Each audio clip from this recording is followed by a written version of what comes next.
I call the Grovetown City Council work session to order, January the 12th, 2026. How many of you had problems writing 2026 so far? I know that I have. We're going to go into the work session. Be no votes taken during this time. It's just merely for discussion of different topics. You can follow along on the agenda that we presented, or you can either watch up on the screen. All right? So our first item to call would be item number 7, our financial statement. Our finance director and assistant city administrator, Bradley Smith. Thank you, Mr. Mayor. Mayor and Council, you'll see in front of you tonight the financial highlights as of December 31st, 2025. That'll put us 6 months through the fiscal year. That will put us with an ideal remaining percentage of approximately 50%. You'll note each of the major funds is below that amount. However, this is not something that I want y'all to be concerned about. It's just a timing. Remember, we've just completed the depot, especially for the general fund. That means all of those expenses were front-loaded, and this is just trying to do a straight line, and that's just not how expenses come in throughout the year. So I'll see that this percentage remaining, I'm hoping as we get closer to the end of the year, we'll start mirroring what this ideal remaining percentage will be as we move forward. So I do not want to bring any concern there. You'll see in the water and sewer fund and the stormwater fund, especially with the stormwater fund, it being such a small amount. We had one major repair project just a few months ago, which ate up a big portion of the repairs and maintenance budget for the year. Again, expenses being front-loaded instead of on the back end. For the water and sewer, we are in the midst of renegotiating a contract for our credit card fees, which should bring our credit card fees down from approximately $52,000 a month to about $16,000 a month. So that will help us out as we move forward throughout the rest of the year. So we are looking to, we're actually not even having to change credit card providers. It's almost like dealing with Comcast. Just every now and then you got to call them to make sure they bring your bill back down for you. So we were able to handle that. Matter of fact, Elaine signed that contract earlier this week, so we should see that be taking effect here in the next few days. The other items you'll see in the restricted funds, mistake on my part, you'll see that our SPLOST 2017 to 2022 is over encumbered. That's not possible. We're not collecting any funds. I forgot to reduce that amount for one of the payments that we've made. So we do have a little bit of unencumbered funds in the SPLOST 2017 to 2022 account. Again, that's a mistake on my part, and I'll make sure it's corrected moving forward. SPLOST 2023 to 2028 and the T-SPLOST, you'll see we're continuing to collect funds there. And we are looking at some potential T-SPLOST projects, smaller scale repavings that hopefully we can continue and maybe even complete by the end of this fiscal year, which would be June. But barring that, are there any questions from Mayor and Council? Thank you very much. Okay, moving to item 8, presentation of audit report, again with our finance director and assistant city administrator Bradley Smith, along with David Irvin with Malden and Jenkins CP firm. Yes, sir. I just wanted to introduce Mr. David Irwin. He is the partner of our annual audit. He has been our partner for the last few years. We did rotate teams this year, so we had a fresh team. But I do want to say that it's been a pleasure to work with Malden and Jenkins these last few years, and they continue to do well. But I'm going to let him kind of speak over. We have already submitted our audit report for the fiscal year. Our deadline was December 31st, 2025, so we will maintain our qualified local government status as well as all of the other reports that we have to submit annually. They have all been submitted. However, I will let him kind of run over the highlights. And David, if you'll switch over to that slideshow for me, David.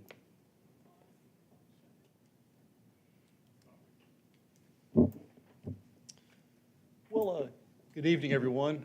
Happy New Year. Hope you all are doing well. Again, my name is David Irwin, and I'm with Malden Jenkins. I was, as Bradley said, I was the partner who oversaw this year's audit of the city's financial statements. And I certainly appreciate the opportunity to be here with you all this evening to discuss the results of this year's audit.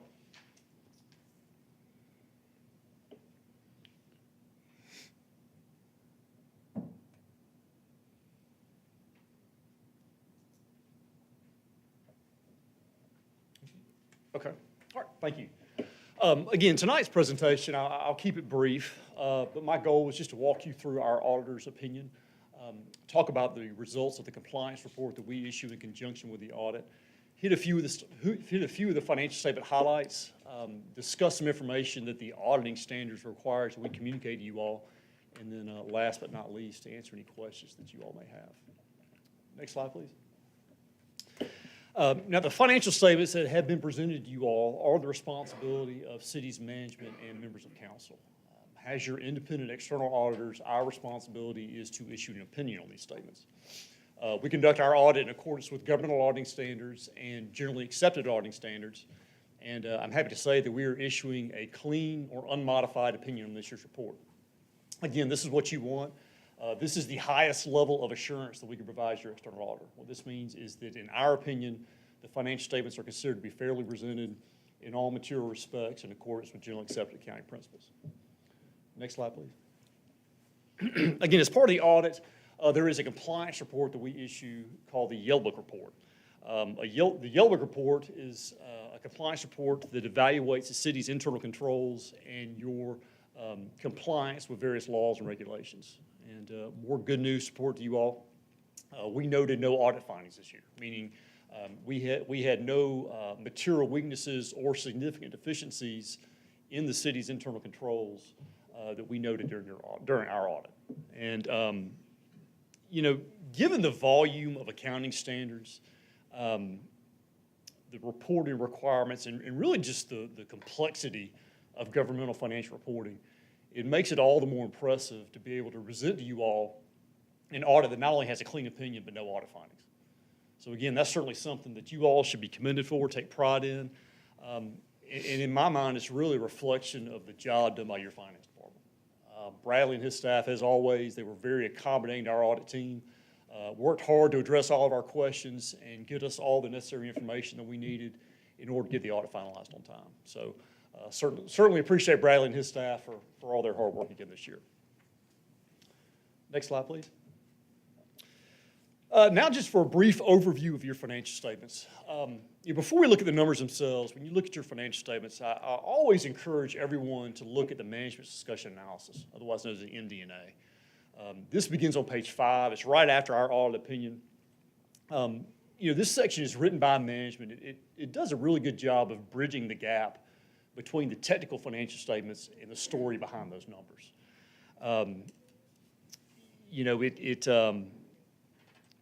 It explains major changes, highlights trends, provides comparative information with prior year numbers. If you ever ask yourself, why did this number increase or what caused this change, oftentimes you'll be able to find your answer within the MD&A. So again, if you can, please take the time to read through that section. Again, just want to briefly walk you through the financial statement highlights. The city's basic financial statements are broken up into 3 components, the first of which is the government-wide financial statements. Next slide, please. Now, the government-wide statements, they provide a broad overview of the city's operations in a manner similar to that of a private sector business. Rather than focusing on the individual funds, all of the funds of the city are reported under either a governmental activities or a business type activities column, depending on the nature of the fund. But we have a slide here that summarizes the city's financial activity for the year from the government-wide perspective. As you can see, the city ended the year with assets and deferred outflows of resources around $95.3 million. Of that amount, about $60 million are your capital assets, net of accumulated depreciation. Again, when I talk about capital assets, that's the land, buildings, machinery, equipment that's owned by the city. City also had around $32.3 million in cash and investments on hand at year end. Total liabilities, deferred inflows of resources, around $28.1 million. Of that amount, around $24 million are long-term in nature, meaning they're not due within the next fiscal year. Revenues around $27.5 million. That's around a $2 million increase compared to FY24. Expenses were around $26.3, which was an increase of about $5.6 million compared to prior year. This resulted in an ending net position of approximately $67.2 million, which is an increase of around $1.2 million for the year. So again, from the government-wide perspective, again, another good year for you all. Net position increased, which indicates improvement in the city's overall long-term financial position. Revenues continue to grow, and you all have a strong-looking balance sheet. So again, that's certainly something that you all, management, and really everyone in the city should take pride in. Next slide, please. Now, the second component of your financial statements are the fund level statements. Again, this is what you all see throughout the year. Unlike the government-wide, this component focuses on individual parts of the city and reports your operations in more detail than that of the entity-wide statements. And of all the funds that you have, if I'm in your shoes, my primary focus is on the general fund. Again, it's the main operating fund of the city. It's where the majority of your revenues are received and funds expended. But we have a chart here on this slide that shows the general fund's revenues for the year. Again, this is just for the general fund, but total revenues were around $15.3 million. That's around a $619,000 increase compared to prior year. Three significant sources of revenue for you all. Obviously taxes, charges for services, and intergovernmental revenue. Taxes total around $11.7 million, and that represents about 76% of the general fund's total revenues. But again, overall, revenue performance was consistent with expectations for the year. Next slide, please. This next chart presents the general fund's expenditures for the year by major function. Expenditures total around $18.2 million. That's an increase of about $4.8 million compared to prior year. Again, this increase is primarily due to the storm damage that you all occurred as a result of the hurricane. You know, when you look at your expenditures, they're aligned with the city's service priorities. You know, general government, public safety, public works represent the majority of these expenditures. Public safety was around $5.1 million. That represents around 28% of the general fund's total expenditures. General government expenditures were approximately $7.7 million, and public works expenditures around $3 million for the year. So, again, other than the expenditures incurred as a result of the storm damage, there was really no unusual or unexpected patterns or fluctuations here from an audit perspective. When you factor in other financing sources such as the issuance of leases and the proceeds of sale of property, the general fund's fund balance decreased by about $2.6 million for an ending balance of $14 million. Next slide, please. This next chart is interesting. It shows the fund balance history of the general fund over the past 5 years. And again, when you look at charts, it's always kind of interesting to reflect back on where you were compared to where things currently stand. And you know, when you look at the general fund, we want to focus on budget performance, sustainability, and fund balance.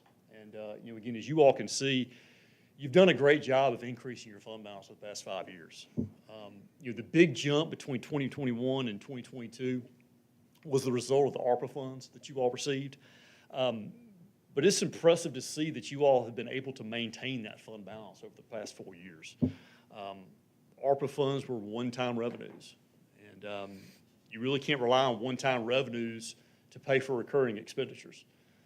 And as you can see on this chart, you all have not done that because you've maintained that strong fund balance for the past 4 years. So again, this chart to me just reflects disciplined budgeting and conservative financial management. And again, certainly something the council and management should be proud of and commended for. Next slide, please. And again, when I talk about fund balance, one thing I always like to remind everyone is fund balance is not what you all have in the form of cash for discretionary spending. Again, fund balance is merely the difference between assets and liabilities, only a portion of which is cash on hand. Additionally, one thing to keep in mind is the city incurs expenditures of approximately $1.5 million per month. So you all ended your fiscal year with a fund balance equal to approximately 9 months worth of operating expenditures. And again, what that means is that, you know, in theory, if necessary, the city could operate for approximately 9 months without any additional revenue sources. That's a strong fund balance. It really is. It's impressive. But that being said, with the city having a June 30 year end, that fund balance is very much needed to get you through the months of July through November when your revenues are lower than they typically are at other times of the year. And you know, not to belabor the point, but a question I'm often asked is, you know, as long as we're able to pay our current obligations, what's the point of having a strong fund balance? And again, there's several reasons for this, one of which I just mentioned. Again, property taxes are a significant source of revenue for you all, and they're cyclical in nature. So again, as I just mentioned, having a strong fund balance gets you through those months when revenues are lower than they typically are through other times of the year. Other reasons to cover significant emergencies, unanticipated expenditures. It provides you all the flexibility for discretionary spending. There's a potential for better interest rates when you go out in the market, which would save you money. And again, it's definitely important in uncertain economic times. And we've experienced all those things. Again, you know, from the financial crisis of 2008 to the global pandemic of 2020 to weather-related issues that unfortunately you all have recently had to deal with. If I'm in your shoes, it's comforting to know that you all have a strong fund balance to get you through those events. So again, that's certainly something that you all should be proud of. Next slide, please. Yeah, a few other funds I just want to briefly mention are the city's two enterprise funds, which is your water, sewer, and stormwater funds. Again, enterprise funds, they're used to account for operations in a manner similar to that of a private sector business. You know, the goal of these funds are to be self-sufficient, to generate sufficient operating revenues to cover their operating expenses. This chart shows the revenues and expenses of the year for these two funds. Again, this chart includes your operating and non-operating revenues and expenses, as well as capital contributions and transfers to and from other funds. The water sewer fund had a decrease in net position this year of around $112,000, while the stormwater fund had an increase around $144,000. But again, one thing to keep in mind, you know, while the water and sewer fund had a decrease in net position, including in those expenses is depreciation expense of about $1.4 million, which is a non-cash item. Again, depreciation expense is just a reduction of the net book value of your capital assets. So when you back out the depreciation expense, which again is a non-cash item, both of these funds generated positive operating cash flows, which again is certainly something you want to see out of your enterprise funds. So both of these funds are in good shape financially. They've got a strong balance sheet. They're in a good liquid financial position, meaning they have more than enough current assets to pay their current obligations. So again, that's certainly what you want to see out of your enterprise funds. Next slide, please. Again, one final item to discuss with you all is just certain information that the auditing standards requires that we communicate. Again, you all are receiving a clean opinion with no audit findings. We received full cooperation from management and staff. There were no disagreements with management that would have affected the financial statements. We had no uncorrected misstatements. And again, we are independent of the city as required by government auditing standards. Next slide. And with that, unless anybody has any questions, that concludes my presentation. Again, when you look at your financial statements, there's a lot of information in there. I've tried to just briefly hit the highlights, what I think is of most importance to you all. But I'll close by saying that you all are, you're in a sound financial position. You're governed responsibly, and you have a finance department that takes its stewardship seriously. And that's not something that every community can say. So congratulations to you all on that. But we certainly appreciate the opportunity to be of service to you all, and look forward to working in the future. Thank you, Mr. Irwin.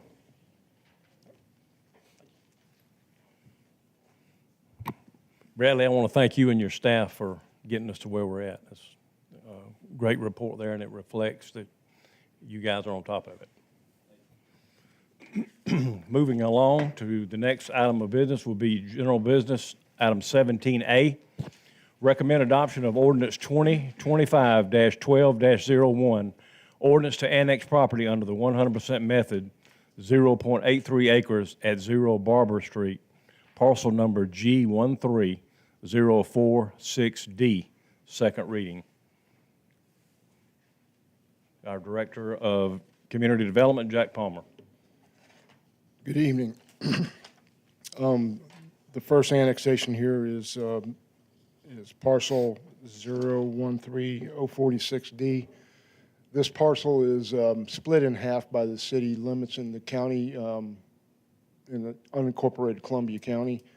The reason that this one is coming to you first is that another property owner wants to annex behind there, and if we don't annex this one first, we cannot have an island.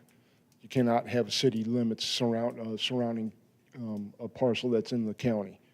So the property owner has done the city a favor and agreed to annex this portion, but it's purely to assist in annexing the properties on Pine Tree Street.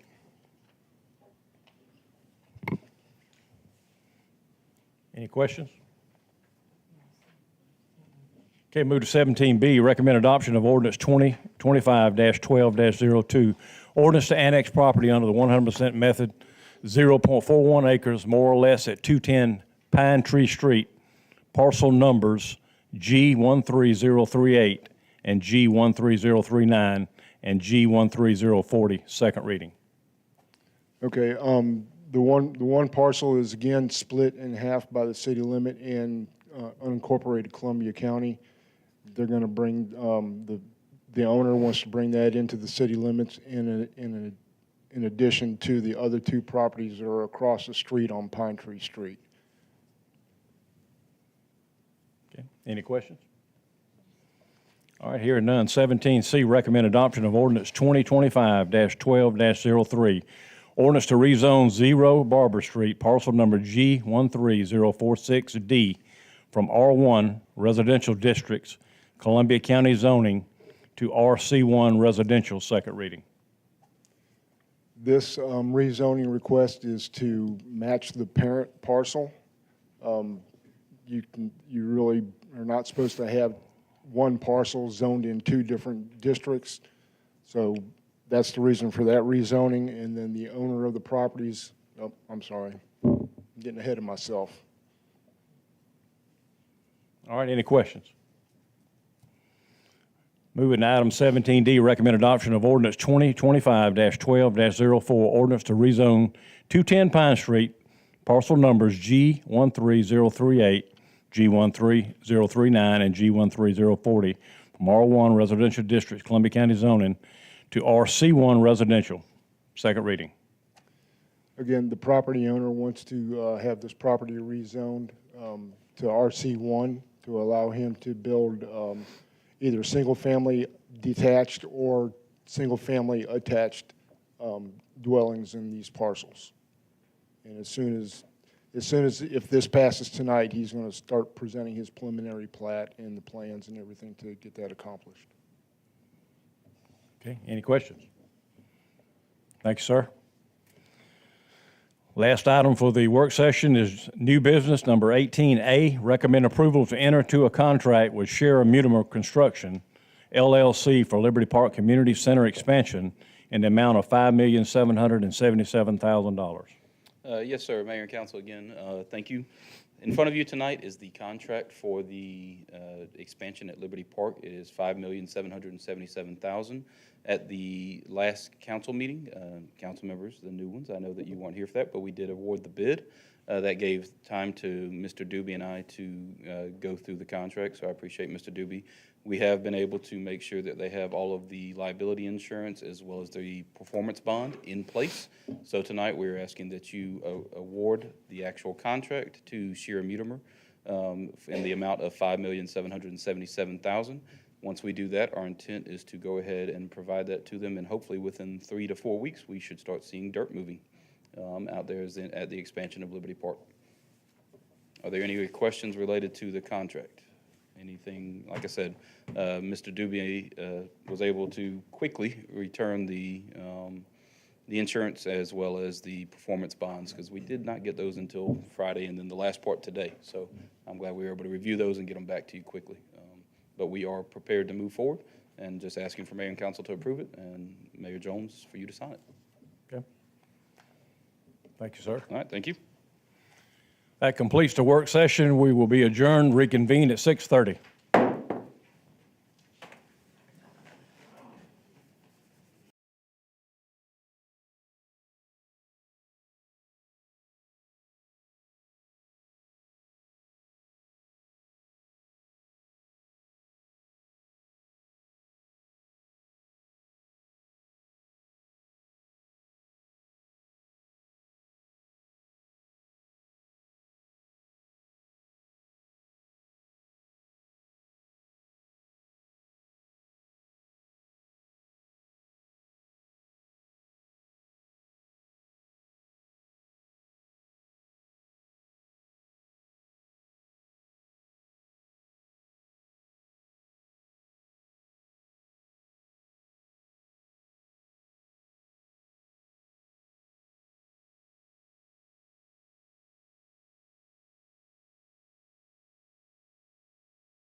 Call the Grovetown City Council meeting to order, January 12th, 2026. We do have a quorum present. However, we have one council member, Mr. Richard Bowman, who is absent tonight.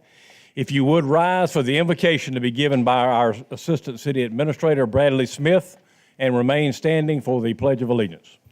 Thank you. If you would, everyone bow your head. Dear Heavenly Father, as always, we just want to start by thanking you. Thank you for everything that you do for us by giving us the breath that we have each and every day. Be with us now as we go into our council meeting, as we do the business of the city, and honor those who are well-deserved of that. Lord, be with us now. Just keep us safe as we go home tonight. And again, just thank you for all you do. Lord, we love you. We thank you for all you do. In Christ's name we pray. Amen. Amen. I pledge allegiance to the flag of the United States of America and to the republic for which it stands, one nation, under God, indivisible, with liberty and justice for all.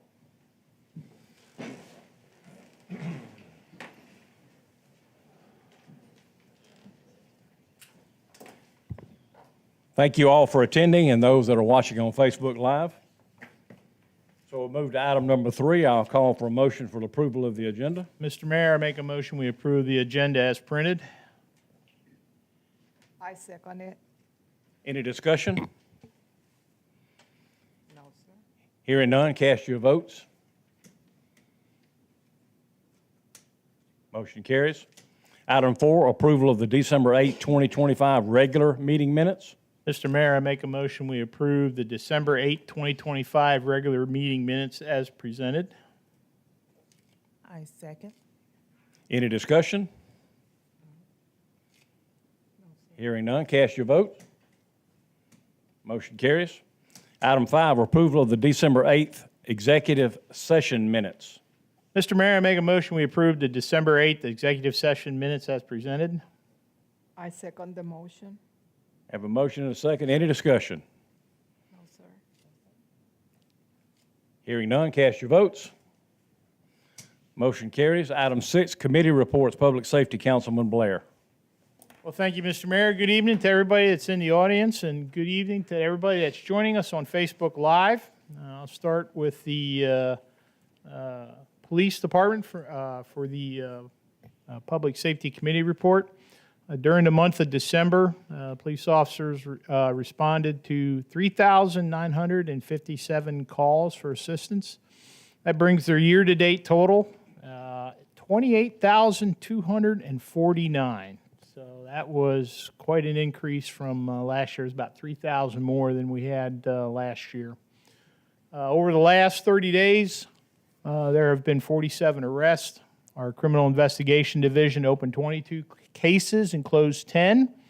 Our K-9 unit conducted 28 traffic stops. They made 1 arrest, issued 5 citations, and issued 25 warnings. I'm sure if you follow the Grovetown City Police Department's Facebook page, and I'm sure you've seen it on the news. Matter of fact, here a couple days ago, Chief Kitchens was on the news and some various other law enforcement officials from around the CSRA talking about vehicles, break-in vehicles, people breaking into vehicles, stealing money, weapons, whatever they could find in the vehicle. I can tell you, as a statement of fact, that our police department, to include the officers in the back and to include Chief Kitchens, have been conducting some proactive patrols in the neighborhoods that have been suspected that might be some target-rich environments for folks to break into vehicles. So they have been out there. Now, you probably haven't seen them, but I can tell and I can swear that they are out there and they're conducting those early morning patrols proactively to keep each and every one of us safe. And I'd like to give kudos to Sergeant Napier, Sergeant Nelson, Officer Colin, Officer Rogers, and Officer Solt, because they've apprehended 5 of the subjects involved for entering the vehicles and theft by receiving stolen property. They recovered 5 stolen weapons along with some other property that was taken, and that property has been returned to their owners. So, again, just be vigilant, lock your car, don't leave any valuables in plain sight. And if you have any questions, as always, you can reach out to our police department, and they will answer any and all questions. So thank you, and I see that Sergeant Pierce in the back. Thank you very much, sir. Appreciate y'all's hard work on that. Thank you. Congratulations to Officer Gomez. He achieved his intermediate certification in law enforcement, and he successfully completed the field training officer course. And congratulations to Captain Chris Powell. He's sitting there in the back, too, and Investigator Kiefit. Nope, he's not here tonight. But both Captain Powell and Investigator Kiefit have achieved their advanced certifications in law enforcement. So great job, gentlemen. Great job on that. I am a firm believer in continuing education, not only for our police department, but our fire department and any of our city employees. So I encourage each and every one of you to take advantage of that. Switching gears, go to the fire department. During the month of December, our fire department responded to 78 fires, 74 calls for rescue and EMS, had a total of 112 calls for the month of December. So wrapping up 2025, total of 464 responses to fires, 867 calls for EMS, bringing the total call volume to 1,331. Our Fire Marshal Donahue, during the month of December, updated 32 pre-plans for local businesses, conducted 33 fire inspections, and he made 29 business contacts. Our fire department completed their annual physical agility test, in addition to conducting weekly duties around the station. They did some training on the new Seek Fire Pro 300 thermal imaging cameras that we have available for them. They conducted some rescue training and water supply training, and they did the water supply training at the Columbia County Fire and Rescue. And the crews and shifts attended a tour of the new Wellstar Columbia County Medical Center. They did that early, first couple weeks of December. We did a consolidated fleet services, conducted annual training and inspection of all of our aerial ladders, our ground ladders, and they did the city-owned bucket truck here just a few days ago. All apparatus and our ladders passed. And I don't know if you all know about a service that we offer. Our police department offers it, and our newest technician, Tricia Knight, from the fire department, she attended a child seat technician class. She's now qualified. So if you're a new parent, or if you got a youngster and you're concerned about whether the child car seat's installed properly in your car, or if you're like me and you're a grandparent and you got a car seat and you're like, how the heck do I put this thing in my car, my truck? You can go to the police station, go to the fire station. They have technicians that are typically there during the day, and they will help install that and make sure that that car seat is in right. So again, congratulations, Tricia. Appreciate your hard work. So, sir, pending any questions or comments, that's all I have this evening. Thank you. Thank you, sir. Councilman Blair touched on one thing about lock your vehicles, but I believe, Chief, correct me if I'm wrong, 99.9% of the ones that were broken into were unlocked. So let me reemphasize, don't leave your vehicles unlocked, lock them, because that's what the thieves are looking for, something unlocked. Okay, moving to item B, utility billing and utility services. I'm going to defer that to the director at the appropriate time if there's anything significant to report, as well as planning and development, since Councilman Bowman is absent.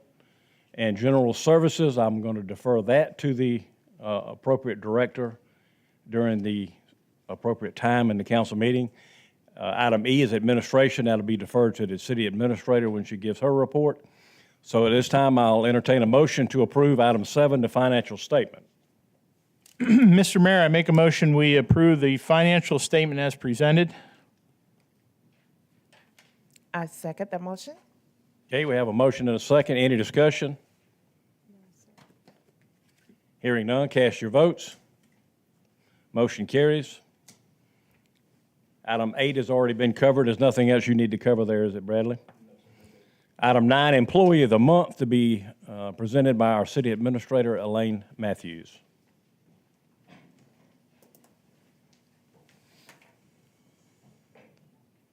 Thank you, Mayor and Council. If Summer Gator would come forward with her department manager, and her mom. Get mom up here too. Her mom's going to give a speech, I think. As you all know, Summer works in the court, and she does a fantastic job there and has been an outstanding employee. She came to us, almost 5 years ago now? 2.5, okay, seems like 5 to me. But during that time, she has just really learned how to manage the court and just takes care of everybody that comes in and meets the needs of all the general public there. And we appreciate all the hard work that she does. Recently, Laura had to take a little bit of time off, and Summer was there taking care of all the duties there in the court. So Summer, thank you for your outstanding service to the citizens, and we give you this award for the month of December 2025. And in addition to the plaque, you also get a gift card. So congratulations. Congratulations.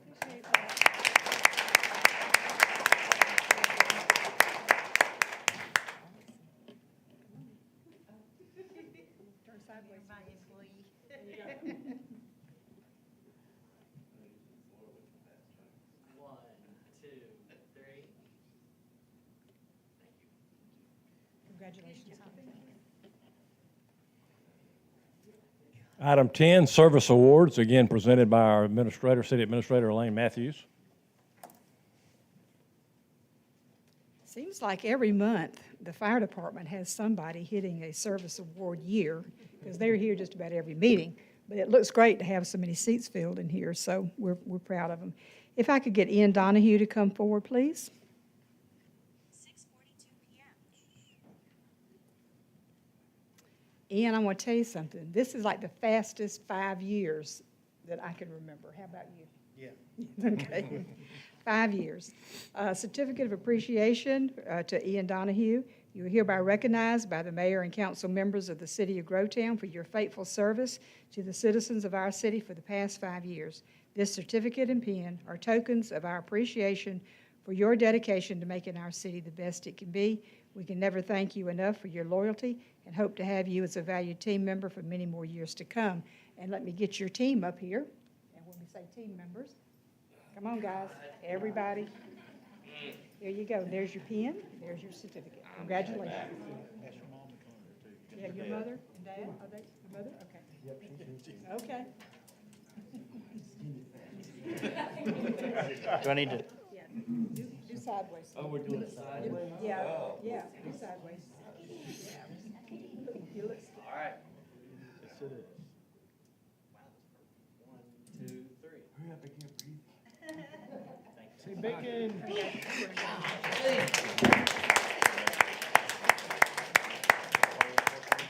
Always proud of you. 5 years.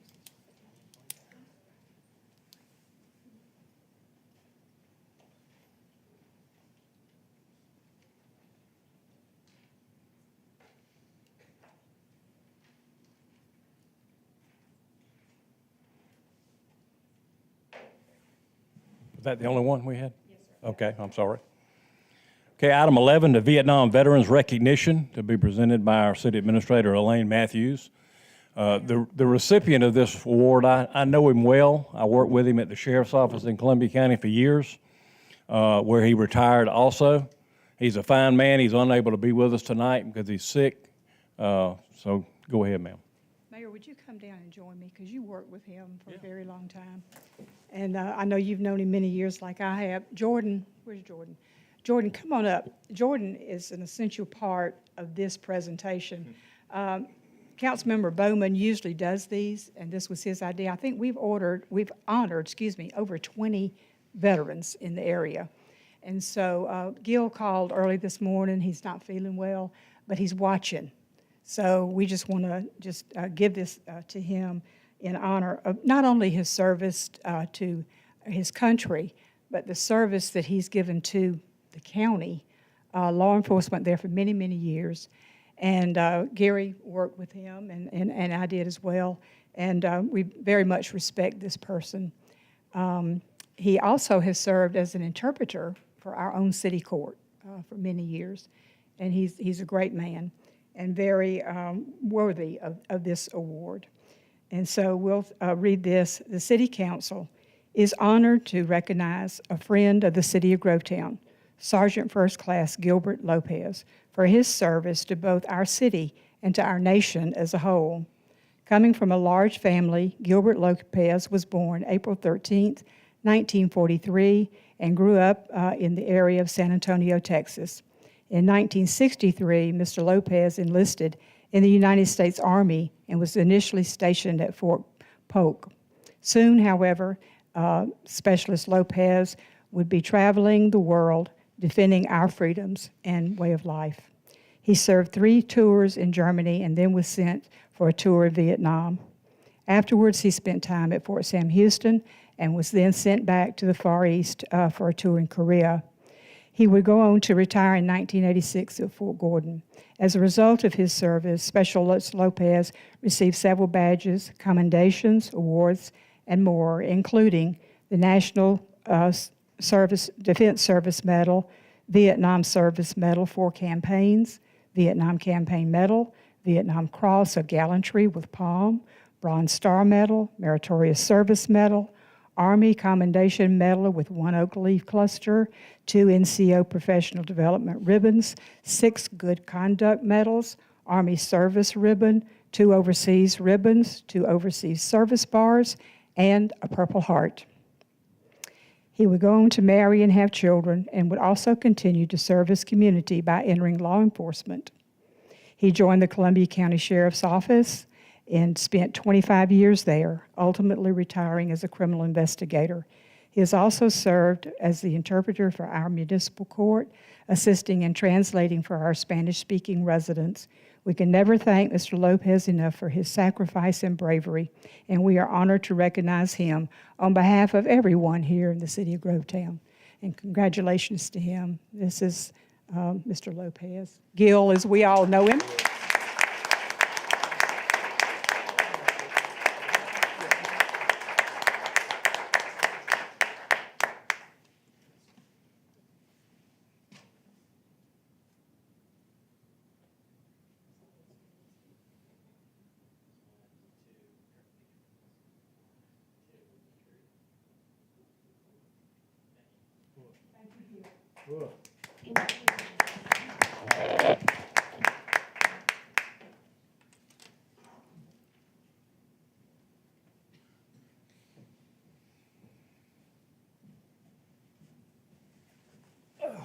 Congratulations, Gil, my friend.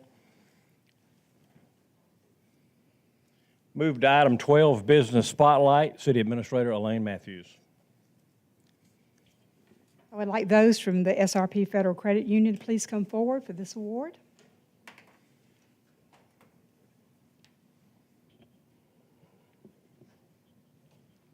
This is the special business spotlight and certificate in recognition and presented to SRP Federal Credit Union for their continuation of business in the community and to our city. I want to tell you a little bit about these folks. They came in and occupied, building used to be occupied by a medical office there, and they renovated it and made it beautiful. It just is so nice and such a great addition to the city as a whole. And a few months ago, I decided to do some business with them. And I went in, and they were just so nice and so cordial. You go in, and they welcome you. And I was really impressed by the security that they have. Because, like, when you come in the front door, somebody is there usually to greet you.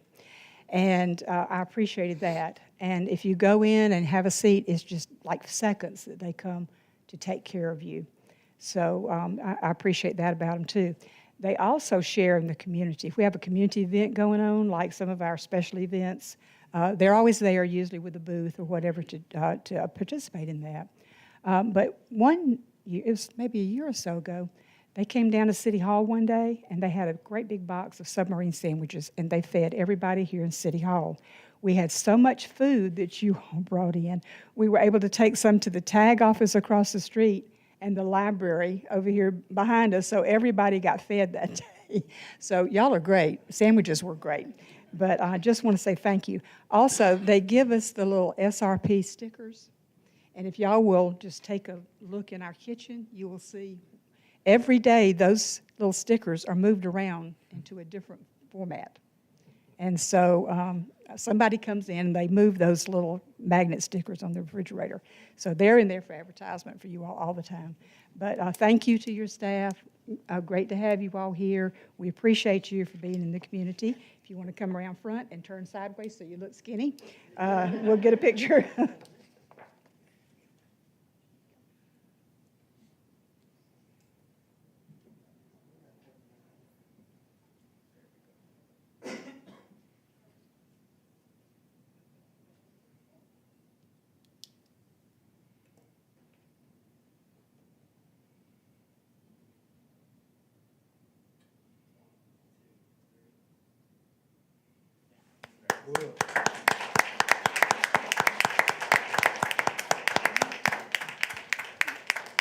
I do want to say thank you to former council member Martin. She's the one that started this business recognition. She's here in the audience with us tonight. And it's great to let these local businesses know how much they're appreciated and that they chose Grovetown to do business. So thank you so much. Thank you. Item 13, a presentation by the Police Benevolent Foundation, the director of that PBF, Mr. Randy Byrd.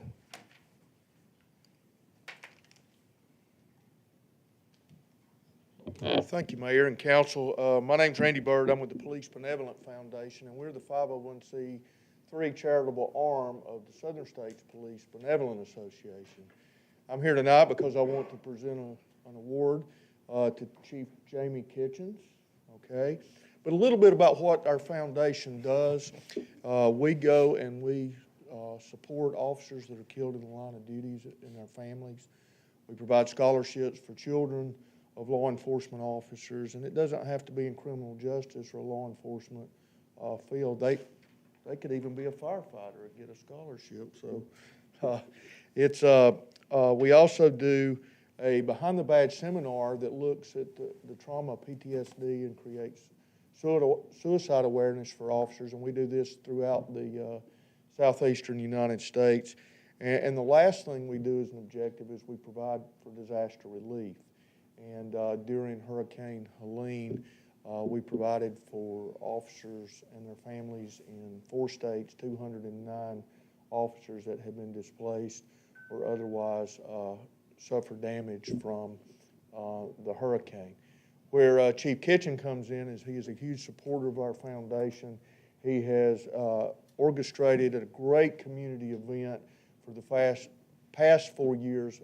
It's Back the Blue car show, where he brings out all of these folks for a fun-filled afternoon and raises money for our foundation to go toward our objectives. And he also has been very instrumental recently in bringing the Behind the Badge seminar here to Grovetown and bringing it to the Public Safety Center, where we had numerous officers that came in and participated in this seminar.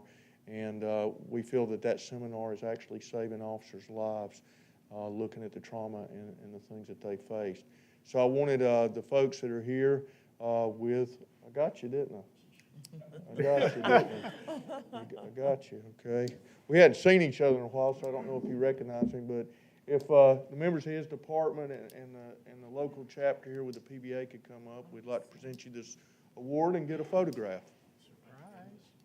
Yeah. That explains why y'all are here. Yeah, so y'all want to, yeah, you can come around. Yeah, let's split it Yeah, up. I was texting Chris, I'm like, man, what's Burke County want? Yeah, that's for sure. Here you go. You can Thank you, man. show that.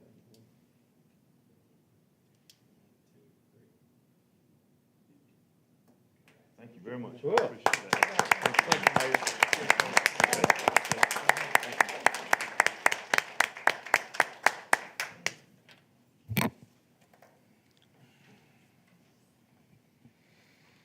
Okay, item 14, the appointment of new committee chairs. This is where I appoint a member of council to chair a particular department within the city. And at this time, I will be appointing Councilwoman Rivera Player to General Services and Councilwoman Simpkins, Water, Sewer, and Utility Billing.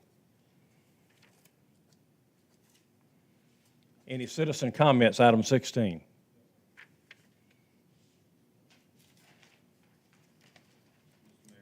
I think, I believe you skipped one. where's it at? 15? Second page. You know why? Because I wrote all over it. Okay. Item 15 is committee appointment of volunteer city ambassador. I'm going to appoint a special person to be the city ambassador, but I'm also going to appoint a committee to be headed up and chaired by our Councilwoman Rivera Player on general services, and it will be for volunteer services, and this person will work along with her in regards to volunteer services, but also serve as a city ambassador, and that would be Miss Sylvia Martin. Would you please stand?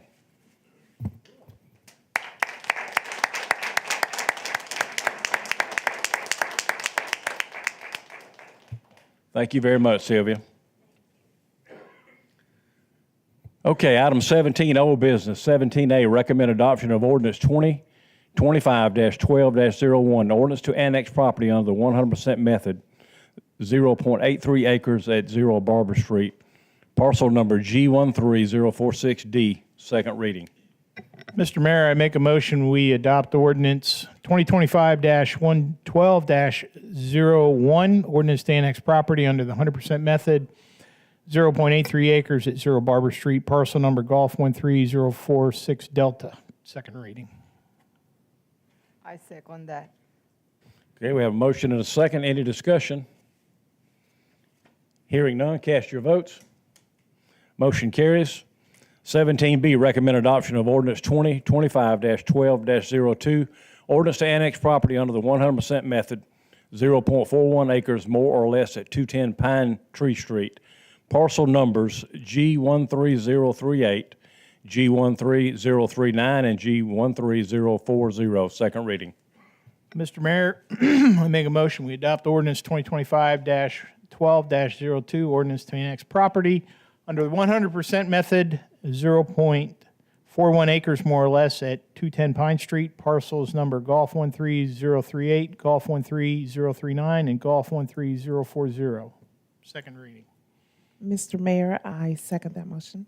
Okay, we have a motion and a second. Any discussion? Hearing none, cast your votes. Motion carries. 17C, recommend adoption of ordinance 2025-12-03, ordinance to rezone 0 Barber Street, parcel number G13046D from R1 Residential Districts, Columbia County zoning to RC1 Residential, second reading. Mr. Mayor, I make a motion, we adopt ordinance 2025-12-03, ordinance to rezone 0 Barber Street, parcel number Golf 13046 Delta from R1 Residential Districts, Columbia County zoning to RC1 Residential, second reading. Mr. Mayor, I second that motion. Okay, we have a motion and a second. Any discussion? Hearing none, cast your votes. Motion carries. 17D, recommend adoption of ordinance 2025-12-04, ordinance to rezone 210 Pine Tree Street, parcel numbers G13038, G13039, and G13040 from R1 Residential Districts, Columbia County zoning to RC1 Residential, second reading. Mr. Mayor, I make a motion, we adopt ordinance 2025-12-04, ordinance to rezone 210 Pine Street, parcels number Golf 13038, Golf 13039, and Golf 13040 from R1 Residential Districts, Columbia County zoning to RC1 Residential, second reading. Mr. Mayor, I second that motion. Okay, we have a motion and a second. Any discussion? Hearing none, cast your votes. Motion carries. Item 18, new business, recommend approval to enter into a contract with Shearer Mutimer Construction, LLC for Liberty Park Community Center expansion in the amount of $5,777,000. Mr. Mayor, I make a motion, we enter into a contract with Shearer Mutimer Construction, LLC for Liberty Park Community Center expansion in the amount of $5,777,000. Mr. Mayor, I second that motion. Okay, we have a motion and a second. Any discussion? Hearing none, cast your votes. Motion carries. Item 19, Director's Report, City Administrator.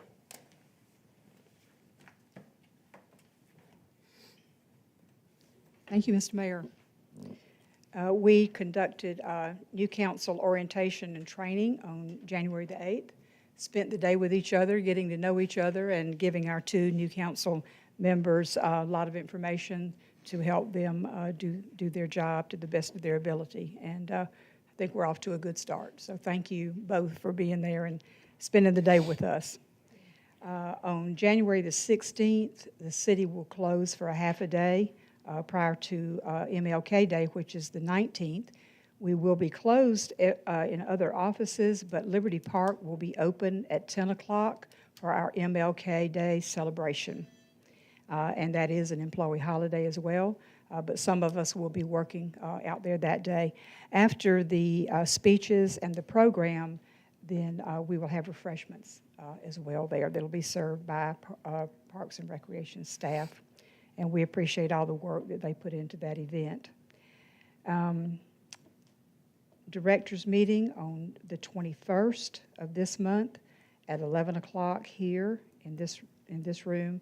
And we've also extended the invitation to our two new council members in case they want to come and just see how the directors meeting works and be able to look at the data that's presented every month for that as well. On the 22nd of January, the Columbia County Chamber of Commerce Executive Committee will meet at the depot. And so we will provide breakfast for them because they will be meeting at 8 o'clock. And that is a closed executive committee meeting. On the 14th of February, we will have our senior Valentine's dance at the depot. And so please keep that in mind. I think that event will start at 6 o'clock and end around 9:30 or 10. There will be a band, and also food will be served. What's the age on that? Senior, 50. 50? 50 and older. Okay, I'm not old enough, I won't be there. What's the theme this year? Let's see, golden years, let's see, what was the other? Where's David? Yeah, golden years, the golden years, yeah. But it's like a Valentine's theme as well. Okay. And I just wanted to comment on the audit. This is like several years in a row that we've had audits with no findings, which is a testament to the great job that Bradley does and his team. But I also want to thank the mayor and council because you all are the ones who allocate the expenses and you approve the budget so that we can efficiently and effectively operate the city government. And so I just congratulate them. Kudos to them for these years of these great audits. But I also want to thank you all that you all make it possible for us to work with you through budget meetings and so forth that makes this possible. If the allocations were restricted, then we could not serve the public as we do. So we thank you all for that. The other thing I want to say about the budget review and the audit review at the end of the year, our department heads do a great job managing their budgets because we can allocate funds, but if they don't execute the things that have been brought before you in the budget meeting, then things don't happen. So it's not magic, you know, it's not just us signing checks or you all just allocating money. It takes the people out in the field to actually make these things happen. So they're all a part of it. I mean, everybody in the city is a part of taking the credit for these great audit reports. And we do thank everybody. Just wanted to say that. Thank you all very much. Thank you. Anything from the city clerk? HR? Finance? Just another date I want to make sure that y'all have marked in your calendar. February 20th, we will be having our first budget offsite. I know it's off the heels of the audit, but it's audit season, then it's budget season, so it doesn't really ever end. So, but February 20th, we will be starting our first budget offsite at 9 a.m., again, at the depot. So we will serve you refreshments, and I'll try and make it exciting. It does get boring, I know, but I'll do my best to keep it exciting. But anyway, so all of the directors will be reporting as well, so that we can start looking forward to 2026, 2027. But that's all I have tonight, Mr. Mayor. All right, thank you. Thank you. General services? Utility services? Planning and development? You know I couldn't sit down. It is my extreme pleasure to present this report on the behalf of Councilmember Bowman. I am sure he is in a warmer spot than the rest of us are right now. During the month of December, we had 171 building inspections, 13 certificates of occupancy, 10 new business licenses, and 55 building permits were issued. On the code enforcement side, we had 0 cases of overgrown vegetation, not surprising for this time of the year. 54 signs removed from the right-of-way, 1 trash can violation that resulted in a verbal warning, 3 inoperative vehicles that resulted in 2 notice of violations and 1 written warning, 1 banner removed. Our code enforcement did 4 business license checks. We had 2 cases of bulk waste, 1 verbal warning, and 1 case of illegal dumping, 3 cases for property maintenance, 1 notice of violation, and 2 verbal warnings, 0 construction permits, 0 civil matters, 4 parking violations, 2 written warnings, and 2 verbal warnings, and 7 obstruction of right-of-way, 6 written warnings, and 1 verbal warning, and 0 animal nuisance. Mr. Mayor, I do want to take this opportunity. During the ribbon cutting of the depot, you know, everybody was excited about the building and wanted to get on with the festivities, but I did want to make a special shout out to a couple of folks. First for City Administrator Matthews and Dr. Sylvia Martin for the vision of the depot. I'm getting a little choked up right now. The foresight with Bradley Smith for encumbering the monies to be able to build that project. I appreciate the mayor and council's support during the construction. It was, other than, why isn't Jack wearing a hard hat?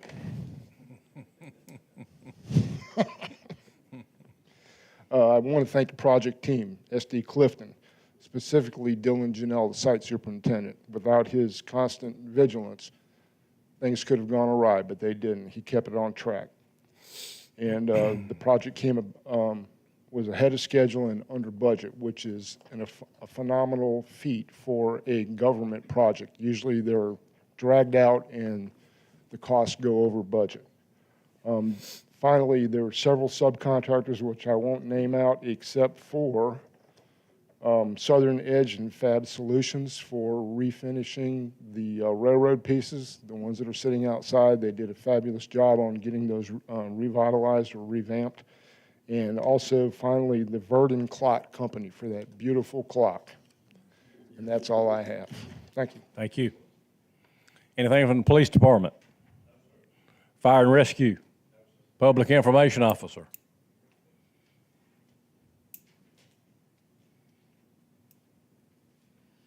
Just wanted to touch base with you all real quick.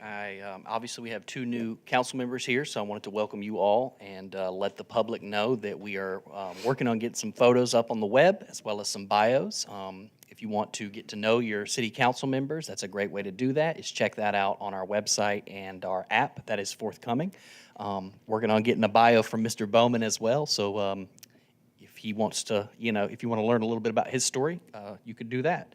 Also, too, real quick, no one ever calls the number on the back of the truck to tell the driver you're doing great. So when that happens, I want to bring that up and bring that to y'all's attention. Over the last couple weeks, I've gotten a lot of really positive comments about our staff and the job that we're doing here in the city of Grovetown, specifically the police department. You guys were shouted out recently for helping taking care of some stuff for a gentleman over in I forget where he was, escapes me, but I did want to, let everyone know that everybody's doing a great job, and the people out there really do appreciate it. Also, the litter crew, they recently had a post online that got some love for the ladies there. They're doing what they can to help keep our city clean and beautiful. And then lastly, the weather is going to take a dip here in the next couple days. I did want to let you all know, as well as the public, that we're still doing our scarf, coat, and blanket drive.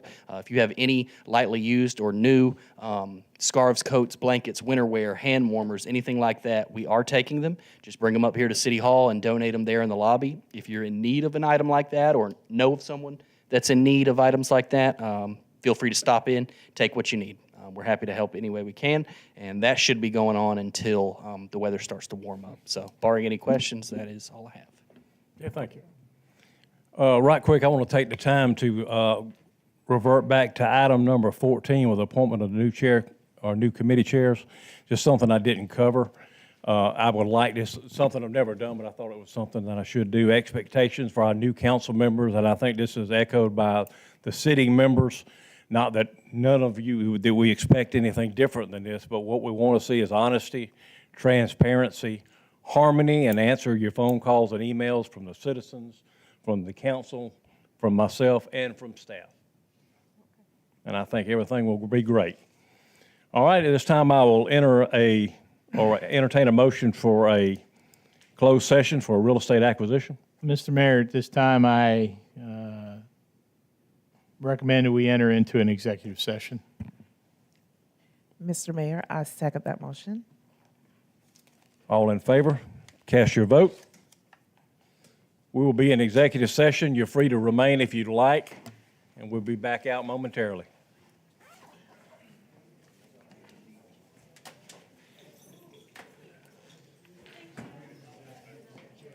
It was good. It was good.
Let me know when you're live.